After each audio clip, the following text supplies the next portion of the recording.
நான் அந்த வார்த்தையை உபயோகிக்கக்கூடாது, வேறு ஏதாவது வார்த்தை இருந்தால் சொல்லுங்கள் எனக்கு.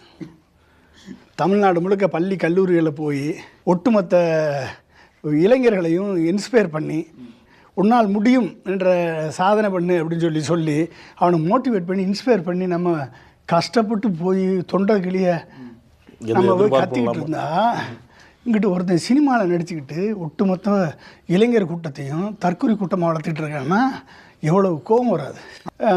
எனக்கு வந்து என் கணவனை விட விஜய் தான் நான் லவ் பண்ணுறேன்னு ஒரு பொண்ணு சொல்கிறேன்.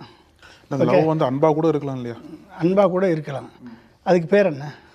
ஓகே, கூட்டுறவ 4 பேரை வச்சுருக்கா, அவன் 5 பேரை வச்சுருக்கான், பணம் இருக்குது, நாங்கள் யாரை வேணாலும் வச்சுட்டு போவோம் அப்படின்னு ஒரு மாணவி சொல்கிறான். ஒரு எனக்கு விஜய்க்கு அண்ணா ஓட்டு போடலைன்னா எங்கள் வீட்டில் 9 ரூபாய்க்கு விஷம் வச்சு கொண்டுருவேன்னு ஒரு பொண்ணு சொல்லுது. 3வது 4வது ஒரு பொண்ணு இந்த திரிசா மேட்டருக்கு அப்புறம் ஒரு பொண்ணு சொல்லுது. அதுதான் எனக்கு கோவத்தை வந்துச்சு. நான் அக்காவாக இருப்பேன், தங்கையமாக இருப்பேன், ஏன் பொண்டாட்டியாக கூட இருப்பேன் அப்படின்னு ஒரு பொண்ணு சொன்னிச்சு. அதுக்கு பேர் என்ன? எவ்வளவு நாள் நீ வந்து அதை ஒரு நாளாவது கண்டித்து ஒரு அறிக்கை வந்துச்சு? ஆர்வ கோளாறுலாம் அவங்க சொல்லியிருக்காங்க. சரி, அதை கண்டிக்கணுமா இல்லையா ஒரு தலைவன்?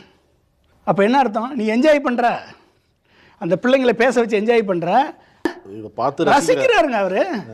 விஜய் வந்து ரசிக்கிறாப்புல.